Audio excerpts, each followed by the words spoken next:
Hare Krishna. Good in welcome all of you all for our Ram katha series. हम लोग अभी राम कथा डिस्कस कर रहे थे, तो we are not going slowly, we are going fast. तो हम लोग फटाफट राम कथा कर रहे हैं। We already discussed it at leisure earlier, but on request of certain devotees हम लोग कर रहे हैं। तो हम लास्ट टाइम अहिल्या का मोक्ष तक हमने वर्णन हम लोग ने डिस्कस किया था। तो अब हम आगे बढ़ते हैं। अहिल्या का मोक्ष होने के बाद, वैसे अहिल्या का मोक्ष जो हुआ उससे हमको क्या सीख मिलती? Before we go ahead, fast recap. हमको क्या सीख मिलती है अहिल्या के कहानी से? अपने शरीर की सुंदरता का घमंड नहीं करना चाहिए। Very good. और फास्ट फास्ट फास्ट फास्ट।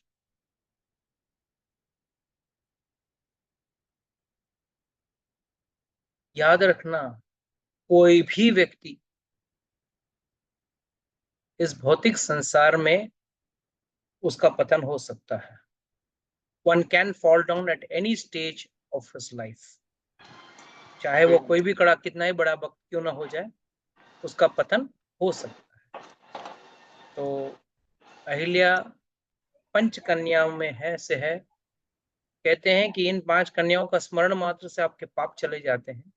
तो ये 5 कन्याएं जो हैं, उनमें से सर्वश्रेष्ठ अहिल्या है।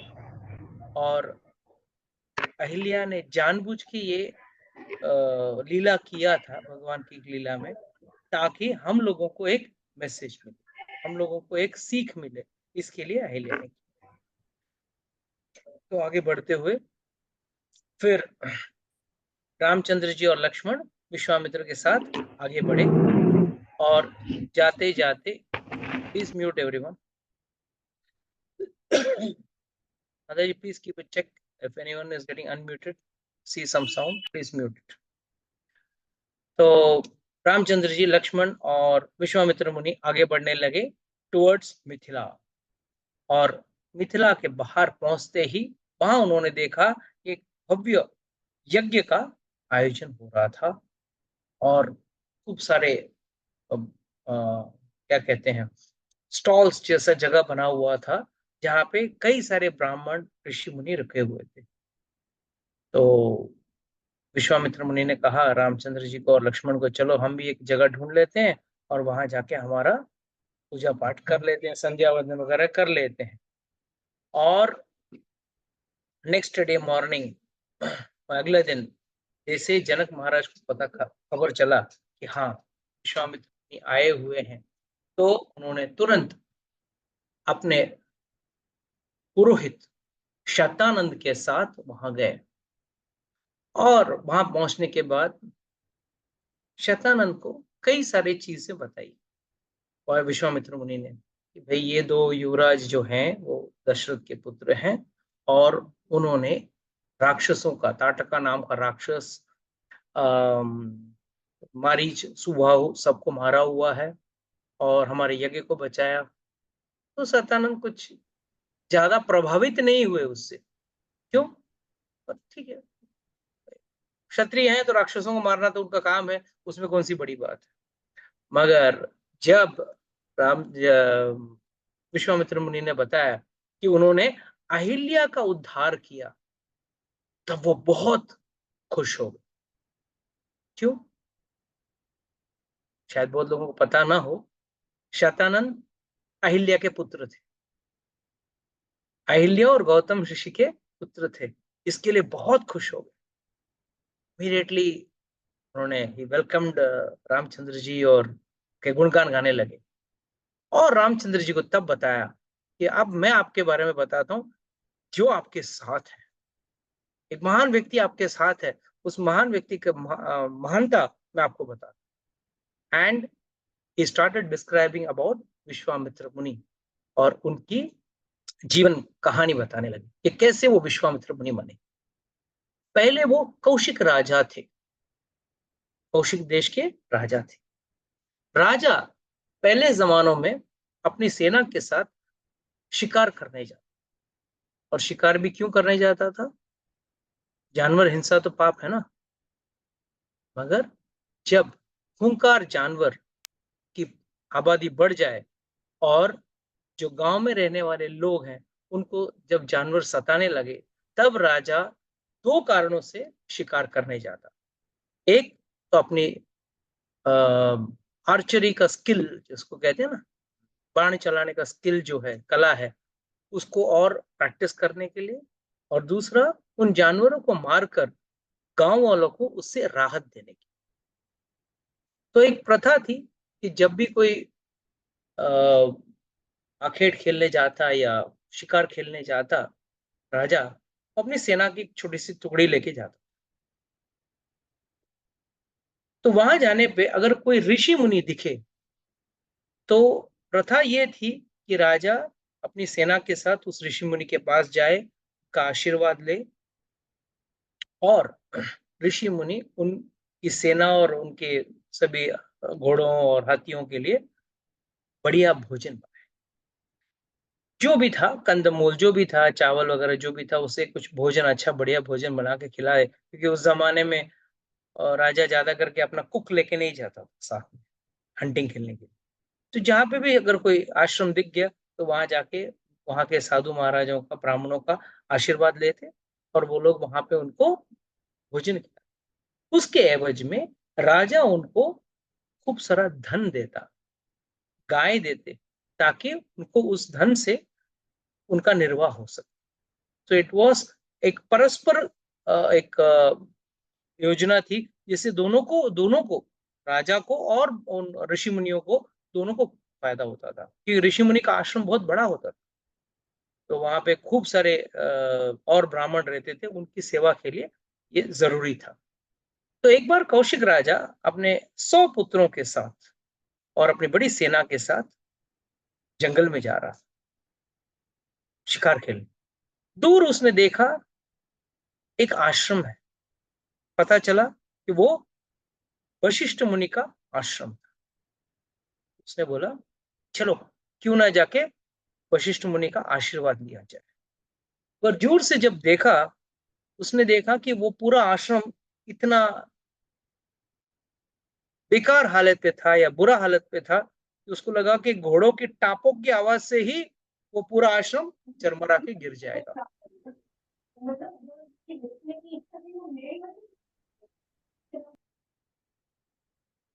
पूरा आश्रम सिर्फ चरमरा के गिर जाएगा।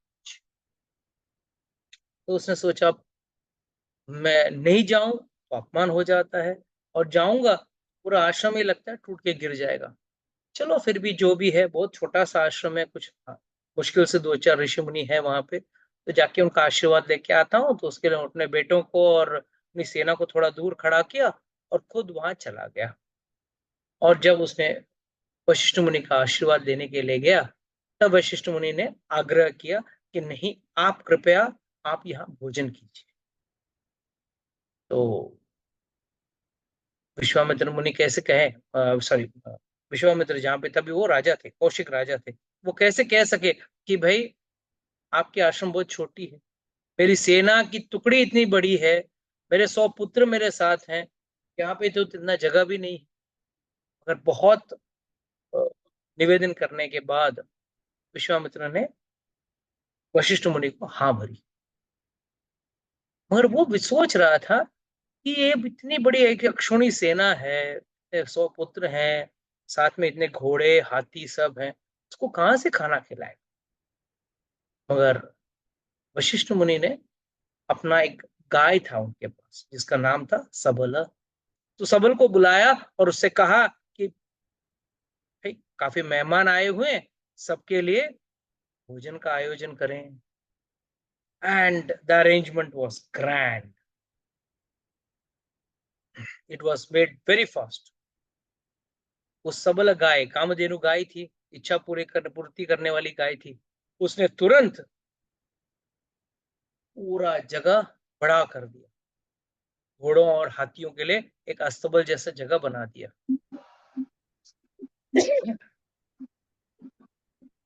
और सभी सैनिकों के लिए बढ़िया सा भोजन, बढ़िया व्यंजन।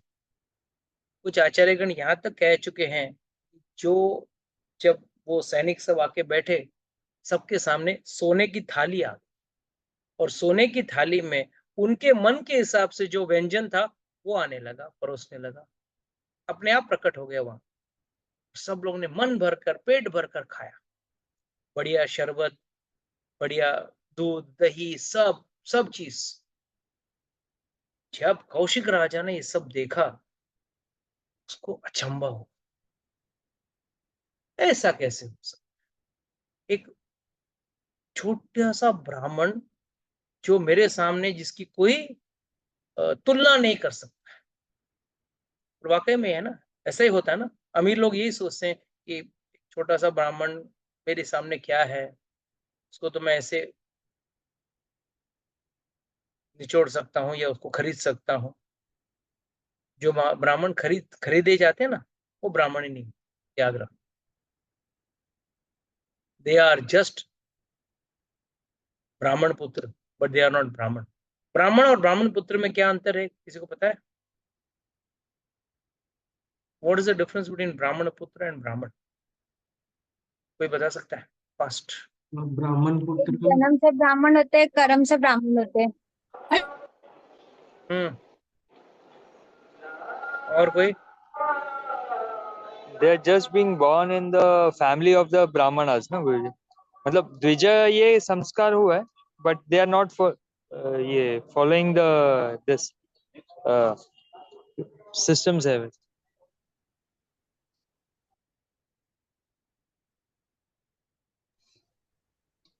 तो ये प्रभु जी आपकी आवाज आवाज नहीं आ नहीं रही। आ रही है। नहीं, बिल्कुल नहीं आ रही है।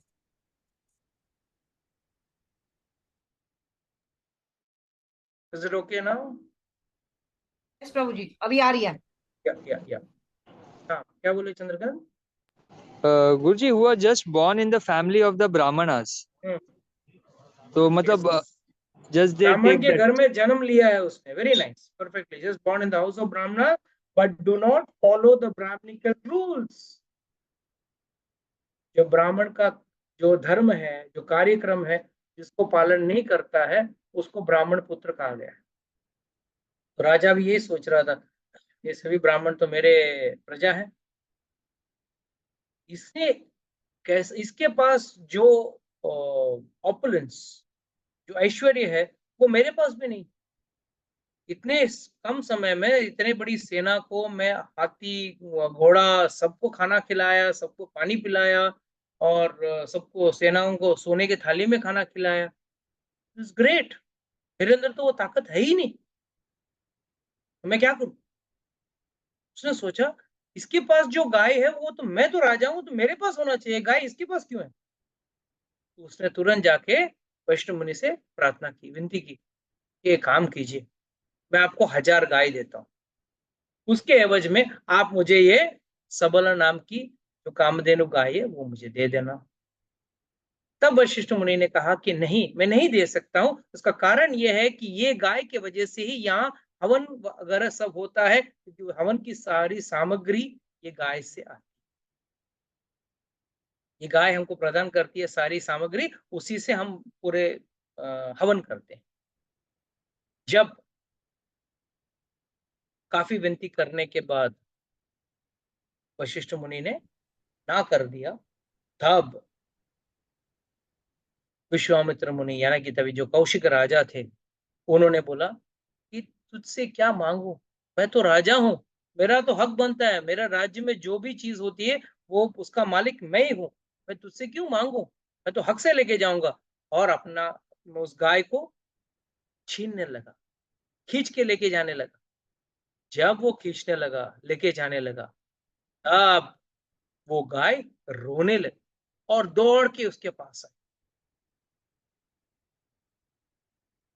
गाय ने बोला, हे वशिष्ठ मुनि, मैंने ऐसा क्या किया है जो आपने मेरा तिरस्कार कर दिया?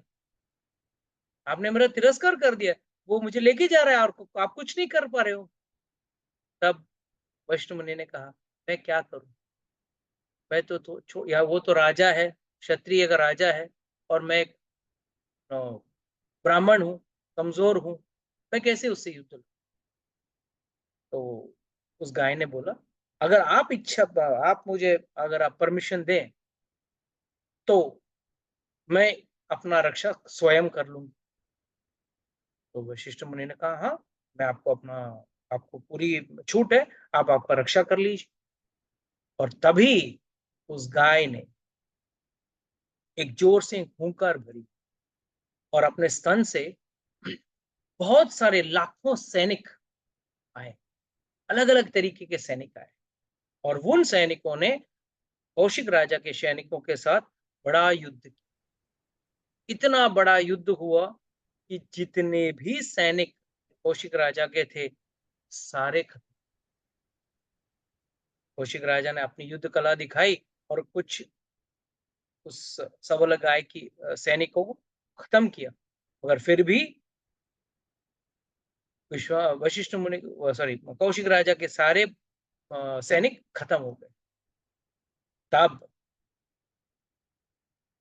कौशिक राजा के 100 पुत्र एक साथ उस गाय के ऊपर टूट पड़ने लगे। तब वशिष्ठ मुनि ने एक जोर से हुंकार भरी और 100 के 100 पुत्र मर गए, जलकर भस्म हो। कौशिक राजा ये सोच रहा था, भाई यहाँ मेरा बल, जो क्षत्रिय बल सबसे महान बल माना जाता है, ये तो इस ब्राह्मण के सामने कुछ भी काम का नहीं। मैं क्या करूं, अपना कहां से बल लाऊं इसके साथ? मेरे 100 के 100 पुत्र मर गए, मेरे पूरी सेना खत्म हो गई। उसको बहुत गुस्सा आया। उसने ये तय किया कि यहाँ पे अस्त्र शस्त्र या बोलते ना मनुष्य का बल यहाँ नहीं चलेगा, या आध्यात्मिक बल चलेगा। और हमेशा याद रखना, आध्यात्मिक बल जो है वो भौतिक बल से बहुत अधिक। भौतिक दुनिया में बल कितने दिन का है? जितनी आयु है उतने दिन का है। ऊपर से बल अगर आप दिखाना चाहते हो, आपसे ज्यादा बलशाली व्यक्ति इस धरती पे है। मगर आध्यात्मिक बल में जो आप कार्य कर सकते हो वो भौतिक बल से नहीं कर सकते। तो उसने तुरंत शिव जी की प्रार्थना की। कौशिक राजा ने जोर से तपस्या की और बहुत जल्द शिव जी, तो उनका नाम ही आशुतोष है, आशुतोष मतलब जो जल्दी से प्रसन्न होने वाले, तुरंत के सामने प्रकट हुए। और उसने कहा, जितने भी अस्त्र शस्त्र हैं, कौन से अस्त्र शस्त्र? दिव्य, यहां तक कि पशुपशात अस्त्र, ब्रह्मास्त्र, सारे अस्त्र मुझे दे दो। शिव जी ने बोला, लो, खुशी से लेके जाओ बेटा, तुमने अच्छे तपस्या की है, ले लो। जैसे उसने सब तपस्या का करके उसको सारे बल मिले, वो सारे बल, सारे अस्त्र लेके सीधा वशिष्ठ मुनि के आश्रम की ओर आया। उसको पता था कि वशिष्ठ मुनि अकेले हैं। उन्होंने, वशिष्ठ मुनि ने जब देखा बाहर से कोई जोर का व्यक्ति चल के आ रहा है, उन्होंने घूम कर देखा। तब विश्वामित्र यानी कौशिक राजा जो थे, अभी तपस्या करके आए थे, उन्होंने एक एक करके दिव्य अस्त्रों का प्रहार शुरू किया। नागास्त्र, वरुण अस्त्र, सब अग्नि अस्त्र, सब एक एक करके सभी अस्त्रों को प्रहार शुरू किया। वशिष्ठ मुनि ने कुछ नहीं। उन्होंने अपना जो ब्रह्म दंड होता है, आपने देखा होगा सन्यासियों के पास एक दंड रहता है, उस दंड को उठा के दरवाजे के बाहर फेंक दिया, ऐसे फेंका बाहर। और उस अकेले दंड ने जितने भी दिव्य अस्त्र फेंके, सारे अस्त्रों को खींचकर उनको विफल कर दिया। All the weapons, celestial weapons which were fired by Kaushik Raja, that is Vishwamitra, was all nullified by the Brahmadanda. और जैसे ही सब विफल करने लगा, कौशिक राजा को समझ में नहीं आ रहा था, मैंने इतनी तपस्या करके बहुत दुर्लभ अस्त्र सब लिया है, ये तो क्या, उसका दंड ही, उसका जो ब्रह्म दंड है वही मेरा सारे अस्त्रों को विफल कर रहा है, मेरी शस्त्रों को क्या फायदा। एंड में उसको गुस्सा आया। यू वोंट बिलीव, ये कुछ एक फ्रिक्शन स्टोरी जैसा आपको लगेगा, बट सच्ची में वाल्मीकि रामायण में लिखा हुआ है। जब उसने फाइनली एंड में ब्रह्मास्त्र फेंक दिया, सबसे ऊंचा ब्रह्मास्त्र कहा गया है, तो ब्रह्मास्त्र फेंका, तो कहते हैं वशिष्ठ मुनि ने उसको निगल लिए, और निगलने के बाद सारे रोमकूप जो थे ना उनके, उसमें से प्रकाश आ रहा था और मुंह में से धुआं निकल रहा, मतलब उन्होंने ब्रह्मास्त्र को भी अपने वश में कर लिया, उन्होंने स्वॉलो कर लिया उस ब्रह्मास्त्र। जब कौशिक राजा यानी कि विश्वामित्र ने जब देखा कि भाई ये तो मेरे बस में आ ही नहीं रहा है किसी भी हालत, अब सीधा फोकस, व्यक्ति का फोकस कैसा है, फोकस क्या था, पहले पहले गाय लेके जाने का, गाय छीनना था, मगर अब क्या हो गया है, व्यक्तिगत हो गया है, अब उसको मैं नीचा कैसे दिखाऊं, अब गाय की पड़ी नहीं है उसको, अब उसको ये पड़ी कि मैं उसको, उस व्यक्ति को नीचे कैसे दिखाऊं। हम भी कई बार जीवन में ऐसे करना कुछ है और करते कुछ और, जीवन का प्रयोजन कुछ और है और कर कुछ और है। जीवन भर हम लोग, मैं सबको कहता हूँ भक्ति करो भक्ति करो, प्रभु जी करते हैं, बस थोड़ा दिन बाद, प्रभु जी थोड़ा दिन बाद, कितना पीछे ढकलोगे, इतना वक्त नहीं है कि आप पीछे ढकल पाओ, क्यों, समय बहुत कम है, समय कटता भी बहुत जल्दी, एक एक साल, जो भी आयु है सबकी, सब गिन के देख लेना, जो 50 40 30 जो भी उम्र का है, जगह घूम के देख लेना, 30 साल कैसे निकल गए, कितनी जल्दी निकल गए, समझ में भी नहीं आया कब शुरू हुआ और कब। तो all given and said, it was like Vishwamitra मुनि was literally shattered। अब ब्रह्मास्त्र भी उस पर काम नहीं कर रहा है, मैं करूं क्या, अब तो मुझे कोई भी अस्त्र शस्त्र नहीं चाहिए, दिव्य भी नहीं चाहिए, भौतिक भी नहीं चाहिए, अब मैं अपने आप को एक ब्राह्मण बना। तो उन्होंने अपने बेटा, जो एकमात्र बेटा बचा था, उसको राजगद्दी में बिठा दिया और वो चले गए तपस्या कर, और वो तपस्या करने बैठ गए, और तपस्या इतने जोर से कर रहे थे, तो उन्होंने सोचा कि बहुत जल्द मुझे ब्रह्म ऋषि का पद मिल जाएगा। ब्रह्म ऋषि, ऋषियों में बहुत सारे बहुत सारे स्टेजेस होते हैं, जैसे ऋषि, राज ऋषि, ब्रह्म ऋषि इज द टॉप मोस्ट। अक्सर लोग राज ऋषि, फर्स्ट स्टेजेस राज ऋषि, फिर ऋषि, फिर ब्रह्म ऋषि, तो पहले बहुत जल्दी उनको ऋषि का टाइटल ब्रह्मा जी ने दे दिया। जब ऋषि बने, ब्रह्मा जी बोले आप खुश है ना, नहीं, मुझे सॉरी राज ऋषि का टाइटल दे दिया, तो बोला नहीं मैं खुश नहीं हूं, मुझे और तपस्या करना है, मुझे ब्रह्म ऋषि बनना है। तो ब्रह्म ऋषि बनने के लिए और घनघोर तपस्या कर, और जब भी कोई व्यक्ति तपस्या करता है, आप लोगों को तो पता है सबसे बड़ा टेंशन किसको आता है, इंद्र भगवान को। इंद्र भगवान ने सोचा अरे इसकी तपस्या को तो मुझे भंग करना है, तो तुरंत उसने मेनका को भेजा। मेनका जैसी आई, उनके जैसे ही विश्वामित्र की नजर उस मेनका पे पड़ी, वो भूल गए कि उनके जीवन का प्रयोजन क्या है। डोंट वरी, हमारे साथ भी हो रहा है, ये सिर्फ विश्वामित्र मुनि के साथ नहीं हुआ, ये हमारे साथ भी। हम लोग भी जीवन में कुछ ना कुछ प्रयोजन के लिए आ रहे हैं, मगर प्रयोजन कहीं ना कहीं और दूर जा रहा है। तो उन्होंने क्या बोला विश्वामित्र मुनि ने, अरे सुंदरी आप मेरे साथ यहाँ रहेंगी, तो मैंने कहा बोला हाँ, और उसके साथ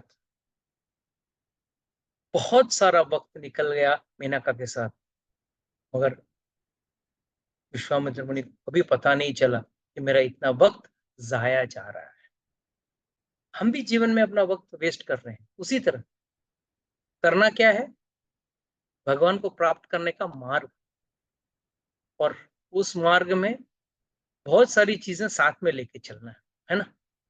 हमारे कर्तव्य, हमारे बच्चों के प्रति, हमारे पति पत्नी, माँ बाप, सबके प्रति जो कर्तव्य है, इसको भी लेके चलना है, मगर इसमें भटकना नहीं। विश्वामित्र मुनि भी हमको ये बता रहे हैं, भाई याद रखना, जितने जोर से तपस्या करोगे ना, उतना आपको भटकाने के लिए कोई ना कोई कारण या वजह आ जाएगा। और सबसे ज्यादा खतरनाक कौन सा वजह है? वो है इंद्रिय तृप्ति। Sense gratification is the biggest danger for any human being, whether he is trying for achieving God or whether he wants to just restrain himself from bad things. It is said कि काम और क्रोध, ये दो चीज जो है, इसके वजह से लोग गलत व्यसन का आदी हो जाते हैं। They become habitual to bad thing. क्यों? Only because of काम, desire. काम और डिजायर एक ही है या कुछ अंतर है? What is the difference between काम and desire? एक ही है या कुछ अलग है? First,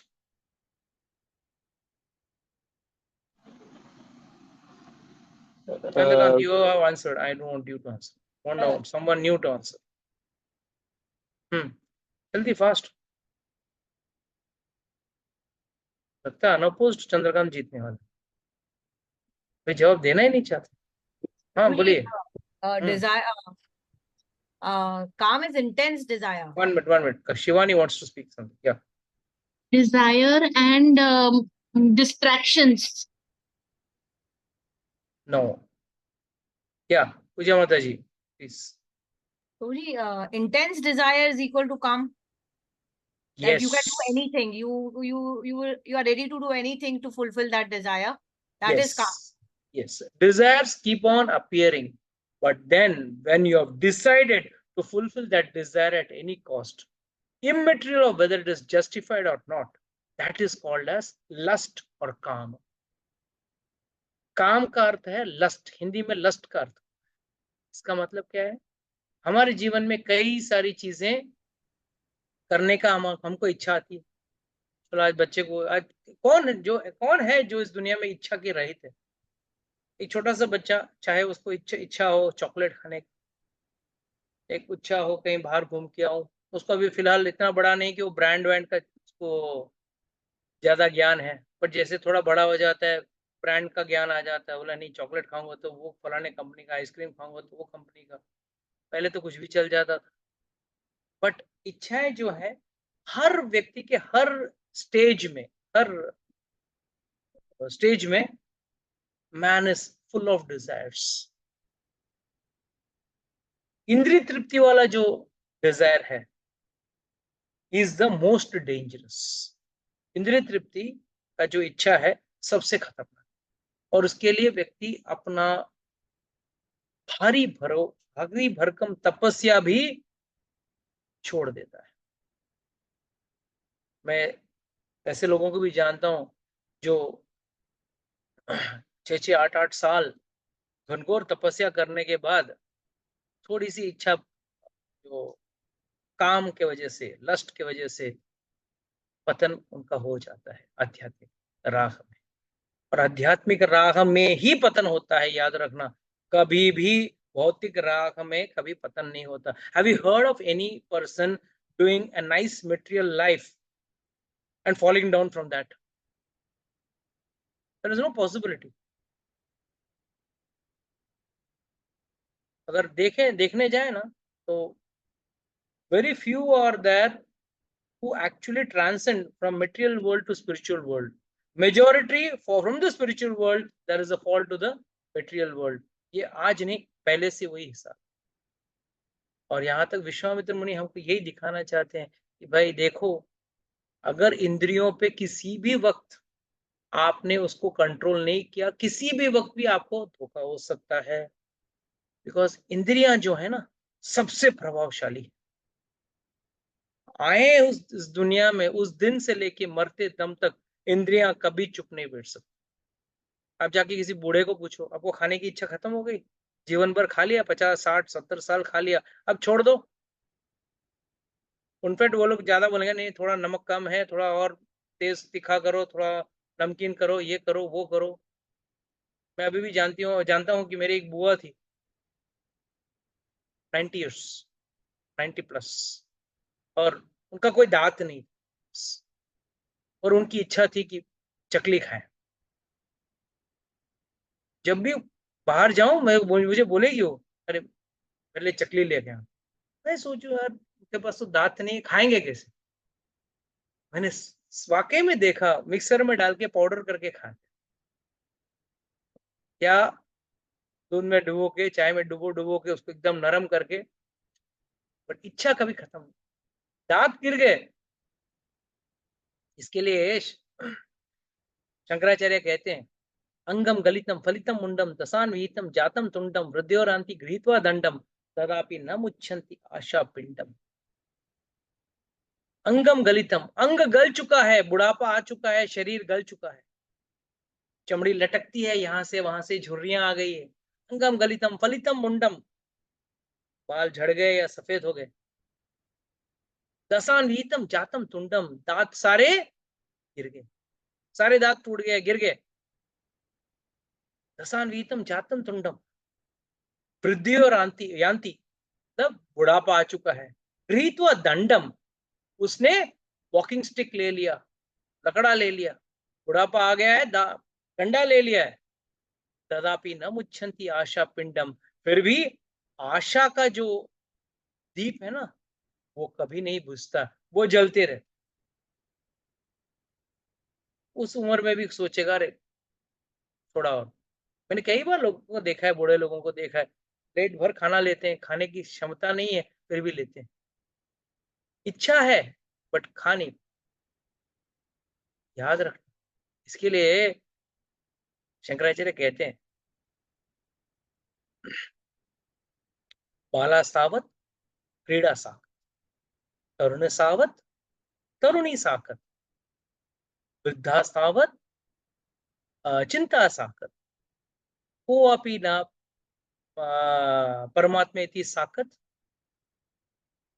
परब्रह्म इति साकत। कहते हैं शंकराचार्य कहते हैं, बालास्तावत क्रीड़ा साकत, बालपन में किससे आसक्ति है, क्रीड़ा खेल कूद में आसक्ति। तरुणास्तावत, जो तरुणपन में किससे है, तरुणी साकत, बस लड़की को लड़का चाहिए, लड़के को लड़की चाहिए। फिर जीवन ऐसे ही कट गया, तरुण जवानी पूरी कट गई, और फिर जब बुढ़ापा आता है तब वृद्धास्तावत चिंता साकत, चिंता आ गई, अब कैसे करेंगे, हड्डियां चलती नहीं है, कमर का दर्द है, पैर का दर्द है, चलने को नहीं हो रहा है, हाँ बच्चे का शादी करना है, ये करना है वो करना है, बस चिंता में से व्यक्ति ग्रस्त है, ही इज अटैच्ड, जुड़ा हुआ है। मगर परब्रह्म को कभी आप पकड़ने वाले हो, उसकी कभी आसक्ति आने वाली है। बाकी सब चीज के साथ वक्त के साथ आसक्ति बढ़ती जाती है, कभी बच्चे को, कभी दूसरा लड़का या लड़की के साथ बच्चे को पड़ी नहीं, उसको सिर्फ खेलने कूदने में लगी है। जब व्यक्ति बड़ा हो जाता है अपने आप उसको खेल कूद से दिमाग हट जाता है और बाकी चीजों पे उसकी नजर घूमने लगती है। कहते हैं शंकराचार्य कहते हैं, बुढ़ापा आ गया है, अब कब, मतलब बुढ़ापा में भी आपके पास कुछ और चीजें आसक्ति करने के लिए, मगर आपका जीवन भर कभी भी वक्त नहीं मिलता भगवान के साथ। और जब भी याद रखना, भगवान भी चेक करेंगे, भाई इसको काम धंधा नहीं, इसके लिए मेरे पास आया है, या अगर उसको मैंने काम दे दिया तो ये मुझे छोड़ के भाग जा। आचार्यगण यहाँ तक कहते हैं कि विश्वामित्र मुनि कहाँ थे, कहाँ तपस्या कर रहे थे, जंगल में। जंगल में तो कोई खूबसूरत औरत आ नहीं सकती। भगवान ने बोला हाँ ठीक है भेज दो, देखना चाहता हूं अब ये औरत की तरफ आसक्त हो रहा है या मेरे तरफ अभी भी वो टिका हुआ है। बट जैसे विश्वामित्र मुनि ने मेनका को देखा, ध्यान भंग, उनका भगवान से ध्यान हटकर भौतिक इंद्रिय तृप्ति की वस्तु पे चला गया। बट कुछ सालों के बाद अचानक एक दिन विश्वामित्र मुनि को एक चीज याद आया, अरे मैं क्या करने आया और मैं क्या कर रहा हूं। इतना हजारों की तपस्या, हजारों सालों की तपस्या करने के बाद बस एक अप्सरा को पाने के बाद मैं खुश हूं। तुरंत उसने उस अप्सरा को बोला कि देखो मेरे जीवन का काफी वक्त बेकार जा चुका है, अब तुम चले जाओ, मुझे तपस्या करना है। तो तपस्या करने के लिए याद रखना किसी को जंगल जाने की जरूरत नहीं है। सिर्फ इंद्रिय तृप्ति की वस्तुओं से अपने आप को दूर रखना ही कलयुग में सबसे बड़ा तपस्या है। अगर कोई व्यक्ति अपने आप को शराब,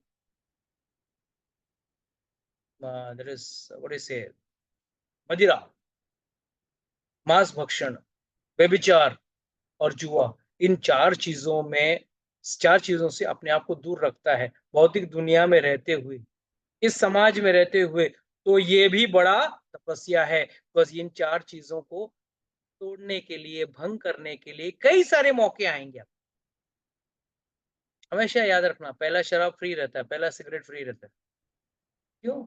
दोस्त के नाम पे एक दुश्मनी खिलाता है। दोस्त के नाम पे दोस्त या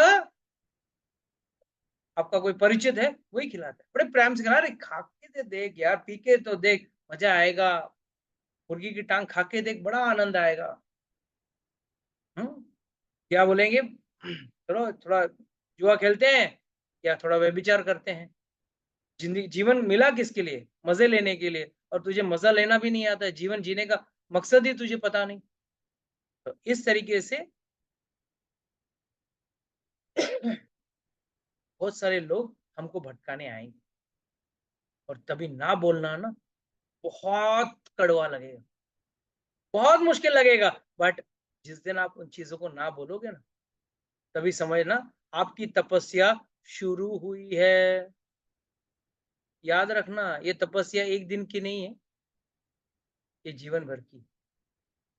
इसके लिए बहुत लंबे समय तक आपको ये तपस्या करनी है, और तपस्या करते करते कभी भी किसी भी वक्त ये तपस्या भंग हो सकती है। अगर हो भी जाता है तो याद रखना आपका जीवन का समय बहुत कम है। Never allow your self to fall down from your तपस्या।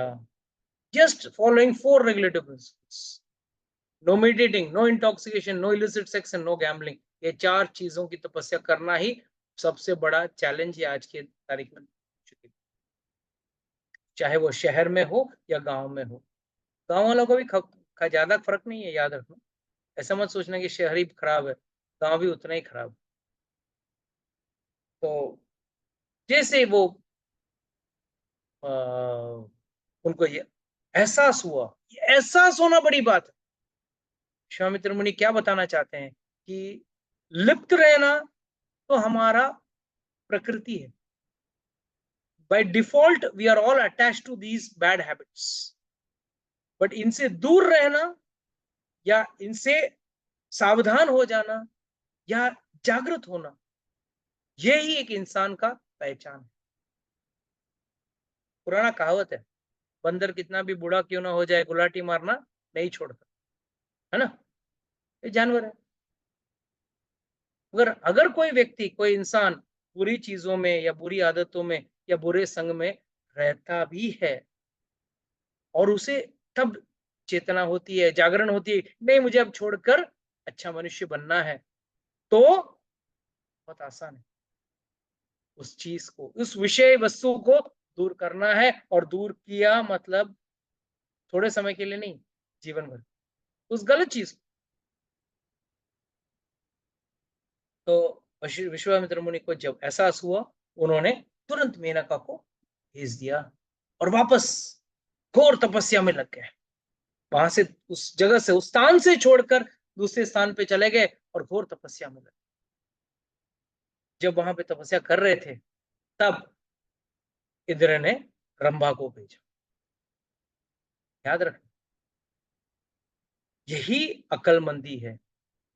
एक बार गलती से फिसल गया था, मगर जब अगली बार रंभा आई तब विश्वामित्र मुनि ने उसको बहुत क्रोध से देखा और उसको श्राप दिया, तू मेरे तपस्या भंग करने आई, जा तू एक पत्थर बन जा। और रंभा एक पत्थर बन गई। साइड स्टोरी दैट उस पत्थर को मतलब रंभा ने उसके पैर पड़े, माफी मांगी और उस श्राप से मुक्ति का मार्ग बताया। तब उन्होंने बोला एक ऋषि आएंगे और वो तुमको इस श्राप से मुक्त करेंगे। और नाम का एक ऋषि थे जो वहां पे तपस्या कर रहे थे और उनको एक राक्षस परेशान करने आया। तो और वो ऋषि ने उस एक पत्थर को उठाकर उस राक्षस पे मारा और वो पत्थर और कोई नहीं था, रंभा ही थी जो पत्थर के स्वरूप में बदल गई। पत्थर होना या पत्थर बनना, इस श्राप का मतलब क्या है? इस श्राप का मतलब यह है कि चेतना न होना, बुद्धि न इस्तेमाल करना या पत्थर की तरह जड़ हो जाना, तो इससे अच्छा है कि पत्थर ही बन जाओ। जब कोई अच्छा चीज, जब कोई अच्छा सजेशंस या अच्छा एडवाइस, कोई बुद्धि की चीज अगर कोई बताए और उसको कोई व्यक्ति न ले, तो वो व्यक्ति पत्थर के समान है।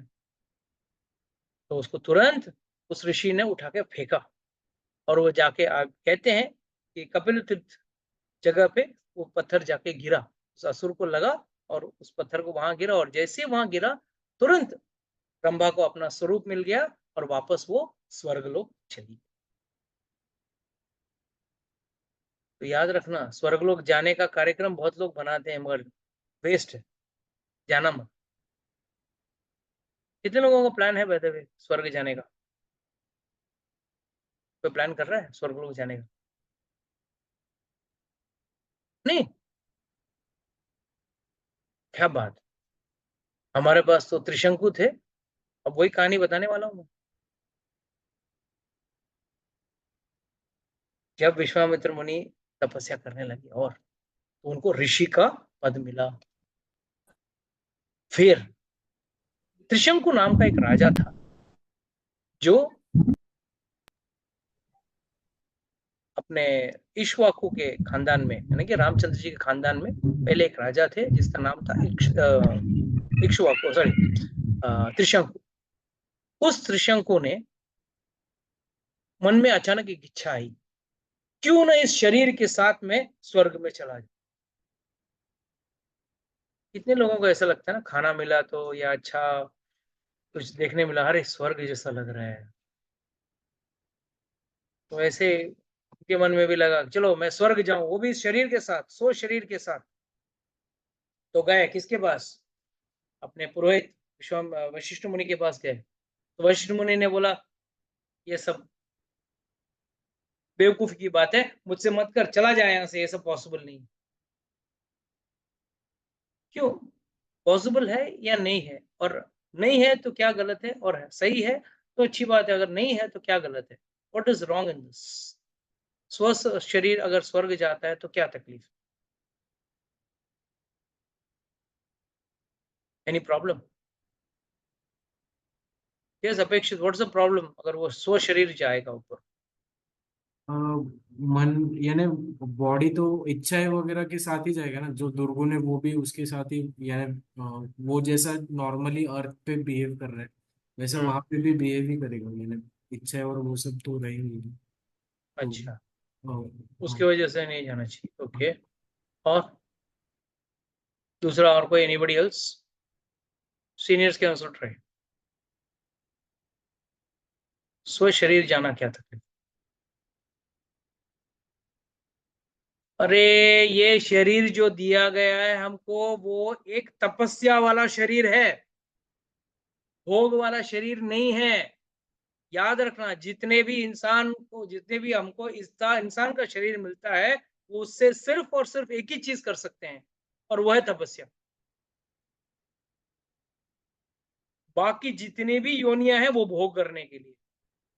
किसी को बहुत खाना हो ना, हाथी बन जाओ, खाते रहो नो प्रॉब्लम।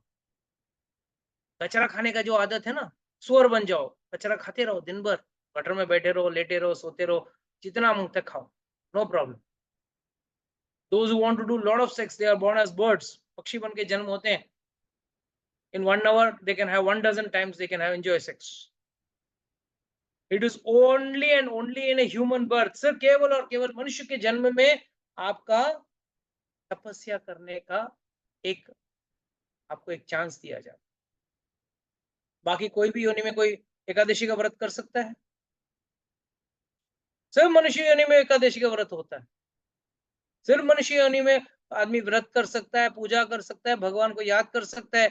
तो मनुष्य शरीर जो दिया गया है वो एक दुर्लभ शरीर है, इसको खोना नहीं है हमको। हम क्या सोच रहे हैं, इस शरीर से कैसे भोग लूं? बिल्कुल विपरीत जो शरीर दिया गया। हमको लगता है गर्मी है तो थोड़ा एसी में बैठ जाए, 2 दिन एसी में बैठे रहो, तीसरा दिन बोलोगे कब मैं बाहर निकलूं गर्मी के लिए। Continuous, you cannot sit in the AC. Continuous, you can't sit in the heat. So this body is not meant for enjoyment. और त्रिशंकु क्या सोचा, क्यों ना मैं वहां जाके इस शरीर के साथ भोगूं। अरे भोगने के लिए स्पेशल शरीर लगता है, तभी आप भोग पाते हो वहां पे स्पेशल शरीर में। हाँ, मैंने सुना है आचार्यों से, देयर आर नो टॉयलेट्स इन स्वर्गलोक। मतलब उतना समय भी आपका नष्ट नहीं होगा इंद्रिय तृप्ति में जितना समय आपको नहाने या टॉयलेट जाने के लिए लगे। Total 100% enjoyment is there in swarg. तो ये बेवकूफ त्रिशंकु को क्या बोला, मुझे स्वर्ग जाना है सशरीर। वैष्णव मुनि ने बोला सॉरी, मैं तुम्हें नहीं भेज सकता हूं ऊपर। तो उसने बोला ठीक है, आप नहीं करोगे तो ठीक है। ढूंढते ढूंढते गया, वशिष्ठ मुनि के पुत्र थे, उनको जाके बोला आप एक काम करो, मुझे भेज दो। तो वशिष्ठ के मुनि के पुत्र ने बोला पिताजी ने ना बोला ना, फिर भी तुमको जाना है, तुम जाओ चांडाल बनो। जाके उनको श्राप दे दिया। और जैसे उसको बोला चांडाल बनो, तो उसका शरीर काला पड़ गया और उसके सारे स्वर्ण के आभूषण लोखंड के बन गए। तो याद रखना, जो लोग लोखंड के आभूषण पहनते हैं सावधान। अब बोलेंगे प्रभु जी कहाँ लोखंड के, हम तो रंगीले ब्राउन गोल्डन कलर गोल्डन हो तो क्या हुआ, मेटल क्या है वो देखो। थोड़ा सा स्वर्ण है वो चलेगा, पर इतना बड़े बड़े लोखंड के मत। आचार्यगण ऐसे कहते। तो उसने बोला चातुर श्राप देता हूं, तू चांडाल बन जा। और उस चांडाल स्वरूप में उसके राजा के सारे मतलब प्रजा ने उसको तिरस्कार कर दिया और बेचारा जंगल में घूमने लगा। घूमते घूमते उसको एक दिन विश्वामित्र मुनि मिलते ही उन्होंने चरण पकड़ लिए। देखो आपके वशिष्ठ मुनि ने मुझे मना कर दिया, तो मुझे स्व शरीर स्वर्ग में जाने से रोकेंगे। विश्वामित्र अच्छी तरह से जानते थे कि स्व शरीर किसी को भेजना नहीं चाहिए, वो गलत है, वो शास्त्र के प्रमाण में नहीं। मगर क्योंकि उनका झगड़ा था वशिष्ठ मुनि के साथ, उन्होंने बोला क्योंकि तुझे वशिष्ठ मुनि ने ना बोला ना, मैं करके दिखाऊंगा। तो जिद पे आ गए। और जिद पे आने का मतलब क्या है, अभी भी अपने जीवन का लक्ष्य को नहीं पहचान पाए। कोई भी व्यक्ति अगर कोई जिद से शास्त्र के विरुद्ध का कार्य करता है तो ये समझना चाहिए कि उस व्यक्ति ने अपने जीवन का लक्ष्य सही नहीं रखा है।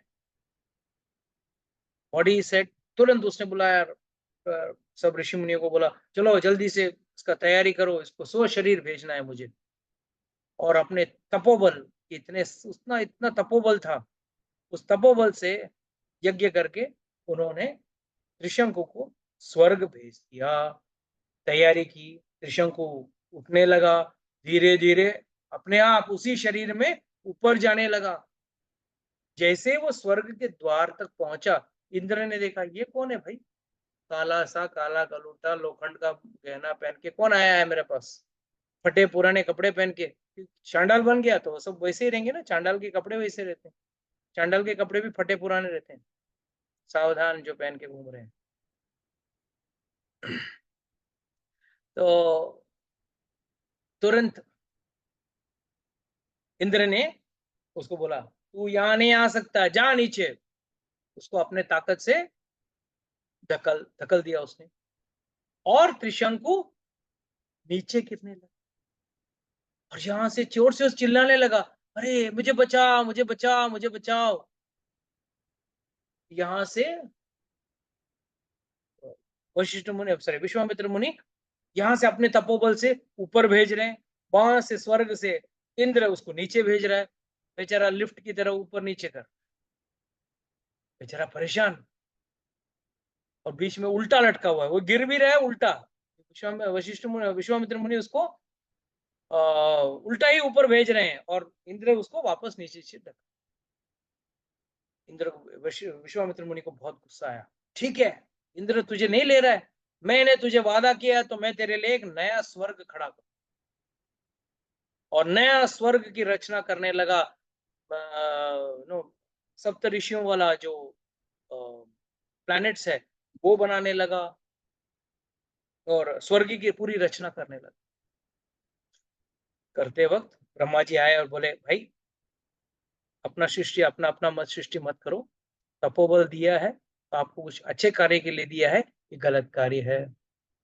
तो विश्वामित्र मुनि ने बोला ठीक है मैं ये कार्य बंद कर देता हूं, मगर अब तक जो मैंने स्वर्ग बनाया है त्रिशंकु के लिए उसको उसमें रहने दो। ठीक है। तो ब्रह्मा जी ने बोला वो यहीं पे रहेगा, मगर आज भी बेचारा त्रिशंकु उल्टा लटका हुआ है, आपको पता है, आज भी है, वो स्वर्ग भी है, त्रिशंकु का स्वर्ग है, और वो भी उल्टा लटका हुआ है। और कितने लोगों ने कर्मनाशा का नाम सुना है? कर्मनाशा नदी सुना किसी ने? There is a river called Karmanasha, Bihar के पास।